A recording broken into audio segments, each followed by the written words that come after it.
کہ تجوید نام ہے ہوا ادا ان کا ادا الرسول،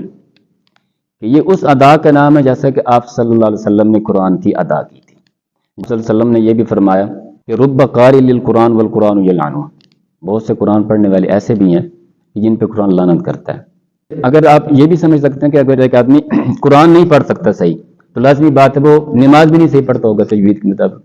لیکن مجھے ٹیچر نے یہ بتایا کہ اس کے اندر ایک صفت پائی جاتی ہے جس کو ہم سے کہتے ہیں، اگر ہم ہمس کو ادا کریں گے تو اس کو ہم خیاف کیا کیسے پڑھیں گے، تو مجھے بہت عجیب لگا۔ السلام علیکم ورحمۃ اللہ وبرکاتہ۔ اللہ رب العزت نے قرآن مجید میں کہا ورتل القرآن ترتیلا، کہ قرآن کو ترتیل کے ساتھ پڑھو، یعنی خوبصورت کر کے۔ تو اسی حوالے سے آج ایک پوڈ کاسٹ ارینج کی ہے۔ اچھا، سب سے پہلا میرا سوال آپ سے یہ ہے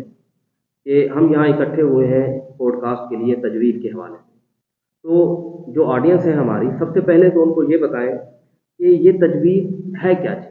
کیونکہ ایک عام بندہ جو ہے، ایک عام انسان جو ہے، یہ عربی کا لفظ ہے تو اس کو نہیں پتا کہ یہ کون سا علم ہے اور یہ تجوید کیا چیز ہے۔ تو سب سے پہلے تو اس چیز کا تعارف کرائیں اور لوگوں کو بتائیں کہ یہ کیا علم ہے۔ یہ کوئی مشکل چیز نہیں ہے، اس کی بالکل آسان سی ایک چیز یا اس کا حل آپ سمجھ لیں یہ ہے، دیکھیں کوئی بھی کتاب ہے وہ ایک زبان کے اندر ہوتی ہے۔ اب ہماری قرآن پاک بھی ایک زبان کے اندر ہے اور جس کو ہم عربی کہتے ہیں، تو ہر زبان کو صحیح درست پڑھنے کے کچھ قوانین اور ضوابط ہوتے ہیں۔ آپ اگر ادھر میں مثال ایک دے دوں مشہور، اب جیسے انگلش ہے، اب انگلش جب آپ سیکھتے ہیں تو اس کے اندر جو انگلش پڑھنے پڑھانے والے ہیں ان کو پتہ اچھی طرح بخوبی واقف ہیں، اس کے جو حروف ہے، پروننسیشن ہے، اس کو ادا کرنے کے لیے وہ بتاتے ہیں کہ منہ کے فلاں حصے سے فلاں ادا ہوگا، فلاں لیٹر فلاں منہ کے حصے سے ادا ہوگا، یہ کیفیت وغیرہ، یہ ساری چیزیں۔ اور یہی سیم چیزیں ساری عربی کے اندر بھی ہیں کہ آپ نے کون سا حرف کہاں سے کیسے پڑھنا ہے، منہ سے، اس کے پڑھتے ہوئے اس کی کیفیت کیا ہونی چاہیے، اور آپ نے قرآن کو شروع کیسے کرنا ہے اور اس کو اینڈ کیسے کرنا ہے، اور جب آپ وقف کریں گے تو کس چیز کا آپ نے خیال رکھنا ہے، اور اگر آپ قرآن پاک کی تلاوت کو مکمل کر رہے ہیں، ختم کر رہے ہیں تو وہ کیسے کرنا ہے، تو ابتدا کیسے کرنی ہے۔ اب مثال کے طور پر اگر آپ کو میں یہ سمجھا دوں آسانی کے لیے، ایک لفظ ہے سا اور ایک ہے سین۔ اب سا اور سین کو کیسے الگ الگ کرنا ہے، کیسے پتہ چلے گا کہ یہ آپ نے سا پڑھی اور یہ سین پڑھی، صاد ہے اور اس کے ساتھ سین ہے، سین اور صاد پڑھنے میں عام لوگ ایک جیسے ہی پڑھتے ہیں، اب دونوں میں فرق کیسے محسوس ہوگا یا کیسے پتہ چلے گا، یہ انہی اصول اور ضوابط کے مطابق، تو وہ جو اصول اور ضوابط ہیں ان کو علم تجوید کہتے ہیں، یہی تجوید ہے، کوئی مشکل چیز نہیں ہے۔ اچھا، یہ جو علم ہے تجوید کا، آپ جس کو بیان کر رہے تھے ابھی بڑے خوبصورت انداز میں، یہ علم کتنا اہم ہے قرآن پاک کو پڑھنے کے لیے، اور قرآن و حدیث سے اس کی کوئی فضیلت بھی ہے، اور کیا اس کا پڑھنا واجب ہے، فرض ہے، یا یہ ایک آپشنل چیز ہے کہ ہم پڑھنا چاہیں تو پڑھ لیں، نہ پڑھنا چاہیں تو نہ پڑھیں؟ اس کی اگر فضیلت یا اہمیت کی بارے میں بات کی جائے تو اس کا جو درجہ اور اہمیت ہے شریعت کے اندر وہ فرض عین کی ہے، اور اب ایک تو یہ مختصر ہو گیا، اب اس میں تھوڑی سی تفصیل یہ ہے کہ اللہ پاک نے کیا فرمایا، علیہ وسلم نے کیا فرمایا، یا اجماع امت علماء کا، فقہاء کا، محدثین کا، جو بڑے شیوخ گزرے ہیں وہ کیا کہتے ہیں۔ اللہ پاک نے فرمایا ورتل القرآن ترتیلا، کہ قرآن کو ترتیل کے ساتھ پڑھو۔ اب اس میں مشہور ہے حضرت علی رضی اللہ تعالیٰ عنہ سے کہ ان سے پوچھا گیا کہ ترتیل کے ساتھ قرآن کو پڑھنے کا کیا مطلب ہے، تو آپ نے فرمایا ہوا تجوید الحروف و معرفت الوقوف، کہ ترتیل کا معنی ہے کہ حروف کی تجوید اور وقف کرنا، اس کو پہچاننا، اور یہ دونوں چیزیں تجوید کے اندر بیان کی جاتی ہیں، تجوید کا ایک بنیادی یہ دو چیزیں حصہ ہیں۔ اور اسی طرح حضرت عبداللہ بن عباس رضی اللہ تعالیٰ عنہ سے بھی اس کی تفسیر اسی طرح کی منقول ہے، اور تفسیر بزاوی نے تو فرمایا کہ ترتیل کا معنی جود القرآن تجویدا، اور اسی طرح تقریباً تمام مفسرین نے اس کا یہی معنی بیان کیا، اسی سے ملتا جلتا۔ تو اب اس سے بھی یہ بھی دلیل ہے اس کے فرض عین ہونے کی۔ اب دوسری ہے، آپ صلی اللہ علیہ وسلم نے فرمایا اقرأوا القرآن بلحون العرب، کہ قرآن کو عرب کے لہجوں میں پڑھو۔ اب تمام محدثین نے یہاں سے جو لحون ہیں، جو عرب کے لہجے ہیں، ان سے یہی مراد لیا ہے کہ عرب کے لہجوں کے اندر پڑھنے کا مطلب یہ ہے کہ قرآن کو تجوید کے ساتھ پڑھا جائے، کیونکہ جب تک تجوید کے ساتھ آپ نہیں پڑھیں گے آپ کبھی بھی عرب کے لہجے کے اندر نہیں پڑھ سکتے۔ اور اسی طرح پھر آپ صلی اللہ علیہ وسلم نے یہ بھی فرمایا تو قرآن کو ایسے پڑھو جیسے نازل کیا گیا. اب یہاں پر بھی تمام محدثین یہی کہتے ہیں کہ نازل ہونے کا مطلب یہ ہے کہ جب اللہ نے اس کو نازل کیا، اللہ نے خود بھی اس کی تلاوت فرمائی، حضرت جبریل علیہ السلام نے جب لے کر اترے تو انہوں نے بھی تلاوت فرمائی، پھر آپ صلی اللہ علیہ وسلم نے آگے امت پر تلاوت کی، تو وہ ساری جو تلاوت تھی وہ بھی اسی تجوید کے مطابق تھی. تو یہاں سے محدثین کہتے ہیں کہ یہ اللہ پاک کی ہمارے پاس امانت ہے، تو امانت کو ایسے ہی آگے ادا کرنا چاہیے جیسے کہ اس کا حق ہوتا ہے. تو اب قرآن والی جو امانت ہے یہ ہم سے تب بھی اس کی صحیح ادائیگی ہو سکتی ہے جبکہ اس کے ہم حروف کا صحیح خیال کرتے ہوئے اس کو ادا کریں، صحیح تجوید کے مطابق پڑھیں، تب بھی اس کا کما حق ادا ہو سکتا ہے. آپ صلی اللہ علیہ وسلم نے یہ بھی فرمایا کہ رب قاری للقرآن والقرآن یلعنہ، بہت سے قرآن پڑھنے والے ایسے بھی ہیں کہ جن پہ قرآن لعنت کرتا ہے. اب یہاں پر علماء نے 3 چیزیں بیان کی ہیں. ایک ایسا انسان جو قرآن پڑھتا ہے لیکن عمل نہیں کرتا ہے، اس پہ بھی قرآن لعنت کرتا ہے. یا ایک ایسا عالم یا مفسر جو قرآن کی تفسیر اپنی مرضی کے مطابق کرے، جسے کو ہم تفسیر بالرائے کہتے ہیں، وہ بھی اسی کا مصداق ہے. اور تیسرا وہ انسان جو قرآن پڑھتا ہے لیکن غلط پڑھتا ہے. تو یہ دیکھیں کتنی بڑی جو نا وہ ہماری اندر یہ کوتاہی پائی جاتی ہے. اور سب سے بڑی جو اس کے اندر چیز ہے نا جو نظر آتی ہے، محدثین اور علماء مجودین نے یہاں پر ایک بات بیان کی کہ تجوید نام ہے ہوا ادا کا ادا الرسول، کہ یہ اس ادا کا نام ہے جیسا کہ آپ صلی اللہ علیہ وسلم نے قرآن کی ادا کی تھی. گویا کہ تجوید کے مطابق پڑھنا، ہم ایک کوشش کرتے ہیں، ہم یہ ایک ٹرائی کرتے ہیں کہ ہماری جو پڑھنے کی جو کیفیت ہے وہ زیادہ سے زیادہ آپ صلی اللہ علیہ وسلم اور صحابہ کرام کے ساتھ مل جائے. تو یہ اس کی اہمیت، یہ تو ہوگی حدیث. اب ایک چیز رہ گئی کہ علماء کیا فرماتے ہیں. جتنے بھی علماء گزرے ہیں، فقہاء تھے، محدثین تھے، مفسرین تھے، جتنے بھی جس فنون کے اندر تھے، ان سب کا اس بات کے اندر اتفاق تھا کہ قرآن پاک کو تجوید کے مطابق پڑھنا ضروری ہے. اس کے اندر کسی کا بھی اختلاف نہیں ہوا. تمام فقہاء کا یہ فتویٰ، محدثین اور خاص طور پر مولانا علی قاری رحمہ اللہ تعالیٰ، علامہ سیوطی رحمہ اللہ تعالیٰ، ان کی باتوں کا خلاصہ یہ ہے، فرماتے ہیں کہ ھذا العلم لا خلاف فی انہ فرض کفایۃ والعمل بہ فرض عین. کہ تجوید کا جو ایک تفصیلی علم ہے جو کتب کے اندر موجود ہے، لکھا ہوا ہے، وہ تو حاصل کرنا فرض کفایہ ہے، البتہ قرآن کو اس کے مطابق پڑھنا یہ فرض عین ہے. ایک بزرگ گزرے ہیں، ان کا نام ہے علامہ شیخ محمد مکی نصر رحمہ اللہ تعالیٰ. وہ فرماتے ہیں کہ تمام امت کا اس بات پر اتفاق رہا ہے، اجماع رہا ہے، آپ صلی اللہ علیہ وسلم کے زمانے سے لے کر ہمارے زمانے تک، کہ قرآن کو تجوید کے مطابق پڑھنا یہ واجب ہے، اور جو تجوید کے مطابق نہیں پڑھتا وہ گناہ گار ہے. اب جو انسان جتنا تجوید کے مطابق پڑھ رہا ہے، اگر زیادہ جتنا وہ پڑھ رہا ہے اتنا وہ کم گناہ گار ہے، اور جتنا اس کے خلاف پڑھ رہا ہے یا تجوید سے ہٹ کے پڑھ رہا ہے وہ اتنا زیادہ بڑا گناہ کے ارتکاب پر. یہ ہمیں سمجھ میں آ گیا کہ قرآن پاک کو تجوید کے ساتھ پڑھنا فرض عین ہے، اور ناظرین کو اور آڈینس کو پتہ ہے کہ فرض عین وہ ہے کہ جو ہر انسان پر ضروری ہے، جیسے نماز فرض عین ہے، ایسے ہی روزہ فرض عین ہے. تو اگر ہم اس کو چھوڑیں گے نماز روزے کی طرح، جیسے نماز روزے کو چھوڑنا گناہ ہے تو اس کو بھی چھوڑنا گناہ ہے. تو ہم مسلمان اس قرآن کو ٹھیک نہیں پڑھتے، ہمارے معاشرے میں اس قرآن کو نہیں ٹھیک پڑھا جاتا. اب جب یہ نہیں پڑھا جاتا ٹھیک، تو اس کی وجہ کیا ہے ٹھیک نہ پڑھنے کی؟ آپ کیا سمجھتے ہیں کہ اس ٹھیک نہ پڑھنے کی کون قصوروار ہے ہمارے معاشرے میں؟ اس کے اندر اگر ہم یہ دیکھیں جائے کہ قصوروار دونوں طرف سے ہے، مطلب پڑھنے والے بھی اور پڑھانے والے بھی. اب اگر ہم اپنے معاشرے کی یہ جو صورتحال ہے یہاں پر دیکھتے ہیں، خاص طور پر ہمارا جو یہ خطہ ہے، پاکستان ہے اور انڈیا ہے، بنگلہ دیش ہے، افغانستان ہے، یا اس کے ارد گرد جتنے بھی ممالک ہیں ہمارے اس خطے میں، ایک تو یہ ہے کہ ہماری زبان نہیں ہے عربی. مین بنیادی چیز یہ ہے، ہم جانتے نہیں ہیں کہ اس زبان کو کیسے پڑھنا ہے. اور یہاں پر تو بہت زیادہ قرآن پاک ہم غلط پڑھتے ہیں، اور خاص طور پر جو علماء اور حفاظ کے علاوہ یا قراء کے علاوہ جو عام لوگ ہیں وہ تو 80-90% تقریباً قرآن کو غلط پڑھتے ہیں، اور عورتیں اس سے بھی زیادہ غلط پڑھتے ہیں. اور ہمارے پاس اتنے سالوں میں آج تک مجھے نہیں یاد کہ کوئی بچہ سے ہمارے پاس پڑھنے کے لیے آیا ہو جو پہلے پڑھا ہوا ہو، اور چاہے جائے کہ اس نے قرآن پاک مکمل کیوں نہ کیا ہوا، کیونکہ وہ قرآن صحیح پڑھتا ہو، آج تک نہیں آیا. اور بعض لوگ تو بڑے آتے ہیں تو وہ تسلی دیتے ہیں کہ ہمارے بچے نے بہت اچھا پڑھا ہوا ہے، لیکن وہ بھی صحیح نہیں پڑھا ہوتا ہے. اور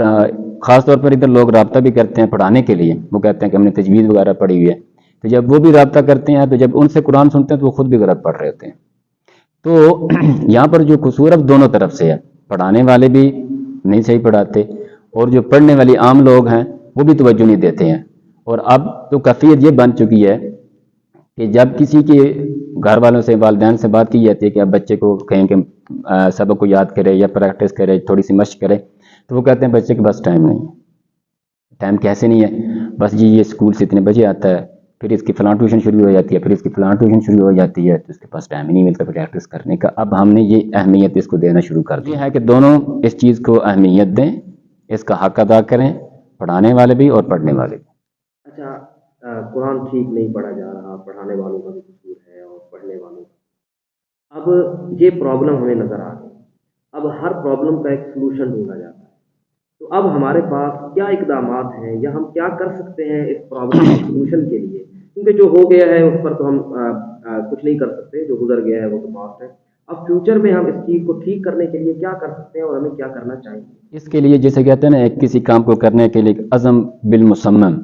ایک عزم کرنا کہ ہم اس چیز کی اہمیت دل میں بٹھائیں، ہم یہ سمجھیں کہ ہم نے قرآن صحیح پڑھنا ہے، اگر نہیں ہے ہم پڑھ سکتے تو ہم اس کو کرنا ہے۔ پڑھانے والے بھی اپنے اندر ایک عزم پیدا کریں، کیونکہ تجوید کے مطابق پڑھانے میں تھوڑی سی محنت لگتی ہے۔ سادہ جیسے آپ پڑھا دیں پڑھ جاتا ہے، تو پڑھانے میں محنت لگتی ہے، تھوڑا سا وہ بھی اپنے اندر ایک ایمانی جذبہ پیدا کریں، اور پڑھنے والے بھی ایسے ہی کریں۔ تو اس طرح، اور دوسرا یہ کہ اس کی ہر جگہ پر ہم اس کو اہمیت دیں، اس کو نمبر 1 پہ رکھیں ہم۔ اب ہمارے جتنی بھی نصاب آپ دیکھ لیں، خاص طور پر درس نظامی بھی ہے، تو اس کے اندر بھی تجوید نہیں ہے، ہمارے نصاب میں شامل ہی نہیں ہے۔ اور اب جو ہے بورڈ کے اندر آئی ہے، لیکن نصاب کے اندر ابھی تک بھی نہیں ہے شامل۔ صرف بورڈ والوں نے اتنا وہ کہتے ہیں نا آپشن ہی رکھا ہے اس کو، کہ اگر آپ تجوید کرنا چاہتے ہیں بورڈ کے مطابق تو وہاں سے آگے امتحان دے دیں۔ 2 کورس رکھے ہیں علماء کے لیے بھی اور عام حفاظ وغیرہ کے لیے بھی، تو لیکن نصاب کا حصہ ابھی تک بھی نہیں بنایا، جبکہ وہ باقی جتنا ہمارا نصاب ہے وہ فرض کفایہ ہے اور یہ فرض عین ہے۔ تو جس طرح نصاب کا مطلب یہ ہے کہ ہم پہلا درجہ پڑھتے ہیں تو تب بھی دوسرا پڑھ سکتے ہیں، پھر دوسرا پڑھتے ہیں تب بھی ہم تیسرا پڑھ سکتے ہیں۔ تو یہ بھی ایسا ہونا چاہیے کہ جب تک تجوید نہیں ہے کسی بچے نے پڑھی، اس کو ہم نصاب ہی نہ شروع کرائیں، سب سے پہلے رکھیں کہ بچے کے مستقل اس کے پاس سند ہو، اس نے امتحان دیا ہو، اس نے پڑھی ہو، تو تب اس کو آگے شروع کروایا جائے۔ تو اس طرح اس کو ہم زندگی کے اندر اس کی اہمیت پیدا کریں، اس کو ہم بنیادی چیز بنا کر لے کر آئیں۔ کیونکہ اگر آپ یہ بھی سمجھ سکتے ہیں کہ اگر ایک آدمی قرآن نہیں پڑھ سکتا صحیح، تو لازمی بات ہے وہ نماز بھی نہیں صحیح پڑھتا ہوگا تجوید کے مطابق۔ اب اس کے اندر بھی قرآن پڑھا جاتا ہے، حروف تو وہی سارے ہوتے ہیں، تو اس کا مطلب یہ ہے کہ جب قرآن غلط ہے تو نماز بھی غلط ہو جائے گی۔ تو یہ اتنی ضروری چیز ہے۔ یہ ہمیں پتہ چلا کہ یہ ہم کر سکتے ہیں کہ سلیبس کا حصہ بنائیں، اور اسکول والی سائٹ پر بھی اور مدارس کی سائٹ پر بھی۔ مدارس سے جو ہے وہ معلم نکلتے ہیں تو وہاں زیادہ ضرورت ہے ہمارے جو سلیبس ہے ہمارا درس نظامی کا۔ اب ایک آدمی تجوید سیکھنا چاہتا ہے تو اس کو کیا کرنا ہے؟ اس کا کوئی حل ہے آپ کے پاس؟ یعنی اب مثال لے لیتے ہیں، میں نے تجوید سے نہیں پڑھا، میں نے کر لیا، میں نے پڑھ لیا ہے قرآن پاک، لیکن میں نے تجوید نہیں پڑھی، تو اس کا کیا حل ہے؟ وہ کیا کرتا ہے؟ اگر اس آسان حل کا تو اگر یہ مراد لی جائے کہ کوئی آدمی یہ کہ میں کروں بھی کچھ نہیں اور بس بیٹھے بیٹھے کہیں سے، یا میں کہیں سے 2-4 چند دنوں کے لیے پڑھ کے تو بس میں ایک اچھا تجوید والا بن جاؤں یا قرآن کو صحیح پڑھنے والا بن جاؤں، یہ ایسا بالکل نہیں ہو سکتا، کیونکہ یہ ایک کام کرنے والی چیز ہے، ٹھیک ہے۔ تو اس کے اندر یہ ایک بنیادی بہت بڑی غلطی ہے، دیکھنے میں یہ آ رہی ہے کہ لوگ جیسے جیسے یہ سن رہے ہیں، لوگوں کے اندر کچھ نہ کچھ شوق پیدا ہو رہا ہے اور لوگ قرآن پاک کو صحیح کرنے کی کوشش بھی کرنا چاہتے ہیں، تو لیکن وہ یہ سمجھتے ہیں کہ یہ کوئی چند دنوں کا کام ہے۔ اب لوگوں نے چند دنوں کے کورس بھی شروع کیے ہوئے ہیں، 40 دن کا، مہینے کا، یا 2-4 مہینوں کا ہوگا، 6 مہینے کا ہوگا۔ اب یہ جو مختصر اور شارٹ کورس ہیں، یہ جو پڑھے ہوئے لوگ ہیں نا، جیسے علماء ہو گئے جنہوں نے تجوید نہیں پڑھی ہوتی، یا کوئی حفاظ ہو گئے، ان کے لیے تو اس کے اندر ہو سکتا ہے کہ وہ جلدی سے جلدی اس کے اندر امپروو ہو سکتے ہیں، لیکن ایک عام آدمی جس نے پڑھا ہی نہیں ہے وہ اس کے اندر کبھی بھی امپروو نہیں ہو سکتا۔ اس کے لیے اس کو تھوڑا سا ٹائم دینا پڑے گا کہ وہ یہ کورس بھی پڑھے اور ساتھ ساتھ سیکھے بھی سی۔ اچھا، لوگ یہ سمجھتے ہیں کہ بس یہ وہ کورس کر لینا جو کتب کے اندر لکھا ہوا ہے، اور بعض لوگوں کے اندر شوق پیدا ہوتا ہے تو وہ خود سرچ کر کے بھی پڑھ رہے ہوتے ہیں، مطالعہ کر رہے ہوتے ہیں، تو وہ مطالعہ کرنے سے وہ چیز کا پتہ تو چل جائے گا، لیکن آپ اس کی منہ سے ادائیگی نہیں کر پائیں گے۔ وہ تب بھی ہوگی جب تک کہ آپ کسی سے سیکھیں گے، وہ بھی کورس بھی وہاں سے کریں، وہ بھی حاصل کریں، اور ساتھ ساتھ کسی سے سیکھیں بھی صحیح، جو صحیح سکھانے والا ہو۔ اور اگر مثال ایک دے دوں میں ساتھ، وہ بھی میرے خیال اچھی رہے گی۔ جیسا کہ یہ بلڈنگ ہوتی ہے ہم بناتے ہیں، اب اس کا ہر ایک کو پتہ ہے کہ اس کا مٹیریل کیا ہے، کیسے بناتے ہیں، اس کی ایسی بنیادی نکلتی ہیں، لیکن اس کو کھڑا وہی کر سکتا ہے جو کہ ماہر ہوتا ہے۔ ہر آدمی دیکھنے والا چاہیے جا کے وہ 100 سال بھی دیکھتا رہے تو کبھی بھی وہ ایک دیوار بھی نہیں، چند فٹ کی بھی نہیں کھڑی کر سکے گا ایسے۔ تو اسی طرح یہ چندر بھی یہی ہے کہ یہ ایک پریکٹیکلی چیز ہے، یہ محض کتابیں پڑھنے سے یا ان کورس نہیں، جب تک کہ یہ سیکھیں گے ہی نہیں کسی کے سامنے بیٹھ کر کہ کون سا حرف کیسے ادا کرنا ہے، صحیح کرنا بھی ہے یا کہ نہیں ہے۔ اور یہاں پر ایک بہت جو ہے وہ چیز مجھے ذہن میں آ گئی، مجھ سے کسی نے رابطہ کیا کہ میں تجوید پڑھ رہی ہوں اور میں اس کی ساری چیزیں، آپ مجھے نا یہ چیز بتائیں، کسی چیز کے بارے میں اس نے سوال کیا، اس کے اندر کرتے کرتے اس نے مجھے یہ پوچھا کہ یہ جو کاف ہوتا ہے، کاف، تو اس کو عام طور ہم کاف پڑھتے ہیں، لیکن مجھے ٹیچر نے یہ بتایا کہ اس کے اندر ایک صفت پائی جاتی ہے جس کو ہم حمز کہتے ہیں، اگر ہم حمز کو ادا کریں گے تو اس کو ہم کیاف کیسے پڑھیں گے؟ تو مجھے بہت عجیب لگا، تو میں نے اس کو کہا کہ حمز صرف کاف کے اندر نہیں پائی جاتی، یہ اور بھی حروف کے اندر پائی جاتی ہے، فا کے اندر بھی پائی جاتی ہے، ثا کے اندر بھی پائی جاتی ہے، حا کے اندر بھی پائی جاتی ہے، فحسا شخص سکت، یہ مجموعہ ان حروف کا۔ تو میں نے کہا پھر ان کو کیسے پڑھیں گے؟ اگر کاف کو کیاف پڑھیں گے تو پھر فا کو کیسے پڑھیں گے؟ تو یہ بھی ایک طریقہ ہوتا ہے کہ جس کو پتہ ہو کہ کون سی صفت کب کیسے ادا کرنی ہے اور کیسے ادا کرنا ہے، تو یہ بغیر کسی پڑھے ہوئے کہ جو اچھے جاننے والے کے کبھی بھی نہیں ہو سکتا، تو یہ اس کا ایک حل ہو سکتا ہے۔ حضرت نے ہمیں بتایا ہے کہ قرآن پاک کا پڑھنا جیسے سیکھنا قرآن پاک کا فرض عین ہے، اسی طرح قرآن کی تجوید بھی فرض عین ہے۔ آپ بطور مسلمان ہر ایک نے قرآن مجید پڑھا ہوگا، اور شاید میں تو 90% کہوں گا اور حضرت تو 99% کہتے ہیں کہ لوگ جو ہیں وہ قرآن کو تجوید کے ساتھ نہیں پڑھتے، جو کہ پڑھنا فرض عین ہے، ضروری ہے۔ تو آپ لوگ آج سے ہی یہ عزم کریں، جیسے انہوں نے بتایا ہے کہ یہ عزم کا کام ہے، یہ ہمت کا کام ہے، اور یہ ایسا کام ہے کہ جو آپ کو پریکٹس میں رکھنا ہے پوری زندگی۔ ایسا نہیں ہے کہ آپ 2-4 دن کورس کر لیں گے یا خود سے جو ہے وہ اس کا مطالعہ کریں گے اور کہیں سے دیکھیں گے یا کوئی آپ کو خود سے ریسرچ کر کے کر لیں گے۔ تو حضرت نے کہا ہے کہ آپ اس کی پریکٹس کریں، اور کسی قاری صاحب سے اور کسی عالم سے یا جو مجود ہے، جو تجوید پڑھا سکتا ہے، جو آپ کو اس کی مشق اور پریکٹس کرا سکتا ہے، اس سے آپ سیکھیں۔ اور حضرت کا میں شکریہ ادا کروں گا کہ وہ ہمارے پاس تشریف لے آئے۔ اللہ تعالیٰ ان کا آنا قبول کرے، اللہ تعالیٰ ان کو جزائے خیر عطا فرمائے۔ السلام علیکم۔